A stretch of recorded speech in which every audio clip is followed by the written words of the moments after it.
Hello again. This video is probably going to be called "Your Struggle is Important" or something along those lines. Over the past couple years, a lot of my favorite YouTubers have made videos about how they deal with anxiety and depression and kind of come out and admitted that, you know, they deal with this stuff too. I feel like in the past people kind of just wanted to hide that fact, but I feel like lately people have been becoming a lot more open about mental health and mental illness, trauma, and things like that. So I thought I'd talk about that, and every time I see someone make a video about how they deal with that stuff or the fact that they do deal with that stuff, it's kind of a relief and makes me feel like, oh, hey, join the club. That sucks that you deal with that stuff, but I think it's very good that more and more people are talking about it because it's something that pretty much everyone at some point in their lives deals with, and I think we need to continue to become more open about it. It's not always an easy thing to talk about because it sucks. It really sucks. So I understand why people don't want to talk about it and why it's such a hard thing to get help for. When you're hurting on the inside, it's not something that can always be seen. You can't always tell when someone's going through a tough time or what they're dealing with, so it can be difficult for people to understand, especially if they haven't dealt with anything like depression or social anxiety or just anxieties. I think a lot of people are afraid to admit that they deal with this stuff because they're afraid people won't understand, or they're afraid even that they're just trying to get attention. And I think that's really horrible when people say, oh, like, you're not really depressed, you're just trying to get attention or something. But of all the things you could do to get attention, why would you pretend to be depressed? If someone tells you they're dealing with depression or anxiety or anything like that, please believe them and please listen to them, because it is such a hard thing. By the same token, please don't joke about stuff like that, because it is a serious thing that people deal with. It's real, and it's not something that should just be made light of. It should be taken seriously. For me, I think depression kind of runs in my family, and I've kind of dealt with it my whole life. But it wasn't really until my second to last year of college that I actually acknowledged the fact that I was depressed. I had trouble getting out of bed in the morning to go to class, and some days I couldn't do it at all. I just couldn't get out of bed, and I didn't know why. I thought maybe I wasn't getting enough sleep or something. I finally kind of realized, oh, you know, maybe I'm depressed. Maybe this is an actual thing. Maybe I'm not just lazy or irresponsible, or it's not that I just don't want to go to class, it's that there's actually something, you know, like going on with my brain. I was struggling with this one class, and I was very lucky that my TA at that time, she actually understood that I was depressed. She told me, you know, like, this isn't really you, this is just something you're dealing with. It's just something that's going on with your brain. It's something that you can overcome. It's just like an imbalance that you're dealing with, and it's not actually you. That helped me a lot to have someone who understood. After that, I started going to the school counselor for a couple weeks to help me pass that class because I was nearly failing. That helped a little bit, but I felt like the counselor wasn't really qualified and didn't actually know what they were doing, and I was like, I'm not actually gonna talk to you about what I'm actually dealing with because I can tell that you don't actually know how to be a counselor. So counseling is tough. It can be hard to find someone who actually knows what they're doing, and that person wasn't actually a qualified licensed therapist. They were just like a school counselor. So I didn't keep going to see them after I passed the class. That's when I acknowledged that depression was an actual real thing for me and something that I had to deal with. I don't have time to go into my whole history with anxiety and depression and all that stuff, but last year was really bad. It was really, really hard for me. I had to deal with something that was very traumatic and took everything that I had to face and deal with. It was especially hard because I couldn't talk to a lot of people about it.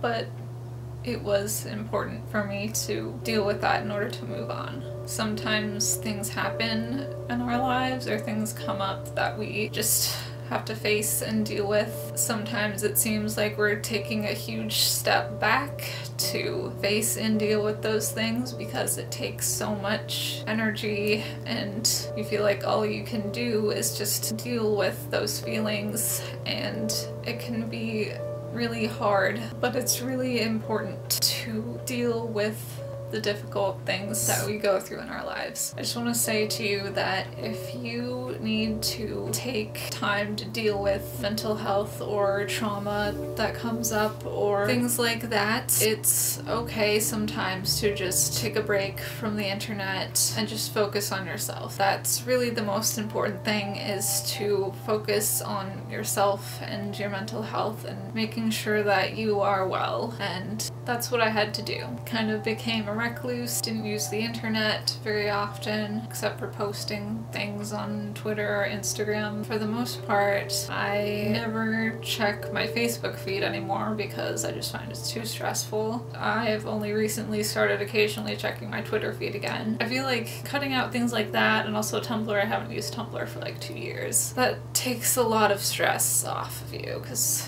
being bombarded with the craziness of the world is just too much when you're trying to deal with anxiety and depression and trauma. So if you need to cut those things out of your life in order to get better, I highly recommend it, because there's really nothing more important than your own mental health and staying alive.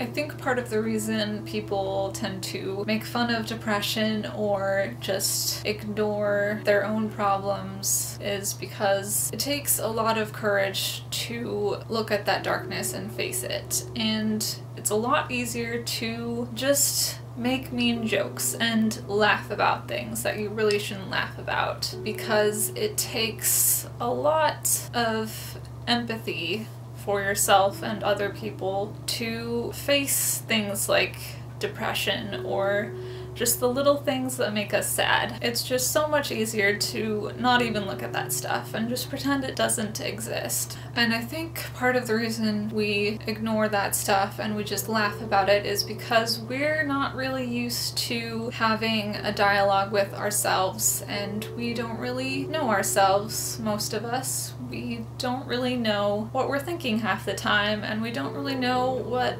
really bothers us or why we get so angry about things. I think a big step to being able to face our problems and become more empathetic is to start having a healthy dialogue with ourselves. And for me, how I do that is I write. I think writing is really one of the best things, or anything creative, to get in touch with yourself and what you actually think about things. I would recommend, if you're not used to doing that, to just open up a blank Word document or something, or just get a blank piece of paper and just start writing. Write about how you're feeling or what is bothering you or just things you've been thinking about, so you can start getting to know yourself better. For me, that's really helped a lot, and I feel like that's really how I've stayed alive this past year, just by journaling as much as possible. It can be scary to get to know yourself if you don't really know who you are, but it's important because you're you and you should know who you are. While it can be scary at times, it's also kind of an adventure, and it can be kind of fun, and you start to look at all the things that you're overcoming and all the lessons that you're learning by keeping up an honest dialogue with yourself. It's a great tool for growth. And sometimes if I'm really angry about something, I just need to type in all caps and just kind of swear and be as petty and crass as possible, because otherwise that stuff just kind of stays in there. And I know that it's not really me that's petty and feeling all those things, it's my ego, but in order to get that stuff out, I just need to type it and just be mean on paper or whatever in order to let things go. And no one ever has to see it. It's just for me. And I don't even have to look at it ever again if I don't want to. But sometimes it's important to do that. And oftentimes it's just really fun to write about stuff. That's one tip. I dealt with a lot of emotional shit last year, and I'm finally at a place where I'm feeling mostly like myself again, and finally feeling like I am actually motivated and happy enough to do things again. And that's a good thing. I just want to let you know that if you're too sad to even get out of bed, or you just feel so worthless that you don't even want to do anything, you can get better. You can get past it. Things get better if you just keep holding on. And sometimes things get so dark that you wonder how you'll ever feel like a human being again. At least that's how it was for me last year. But things are better now. Kind of puts things in perspective. How sometimes even the worst things don't hurt after a while, or at least they hurt less the more time goes by. It was about this time last year, in February, that there were some days that I slept in until 4 p.m. or there's one day that I just didn't get out of bed until like 7 p.m. and just felt so worthless. And I just didn't want to do anything. But ultimately, we are more than just our depression or the bad things in life that happen to us. There are so many good things worth holding on to, and so much potential and goodness in life, as well as all of the bad things. And sometimes it can feel like, man, how am I ever going to get out of this? How are things ever going to get better? But they do. I went to a therapist last year. Unfortunately, I couldn't see her more than once because it was too expensive, but she said something to me that was really helpful. She said, you know, I can tell that this is something that's gonna take a lot of time for you to work through, and that it's gonna be difficult, but I hope that you can see it as a journey and not just a problem to be overcome. That really stuck with me. I think it's important to see all our problems and struggles in life as not just problems that need to be overcome, but as journeys and even adventures, and they're like bosses that we need to face in a video game, and you can't progress to the next level until you defeat the first boss and then a harder boss, and there seem to be more and more bosses that come up along the way. But what fun would the game be if there wasn't anything to fight? That's really what life is all about. It's what the hero's journey is facing your own inner demons and overcoming them. And it can be really difficult, but we grow from those things. How else would we grow if we didn't have these things to overcome? In short, I guess I just want to remind you that your problems, no matter what they are, how big or little or how trivial you think they are valid, and those are things that you are dealing with. And they're things that only you can overcome, lessons that only you can learn, and they're important. Your struggle is important, and your life is important, and I hope you can start to see your life as a journey and an adventure. And while it can be scary and we can feel stuck at times, I hope that you can start to see it for the journey that it is. It can take a lot of courage to face your problems, but you are going to help so many people with what you've learned from all of the struggles and the darkness that you've overcome.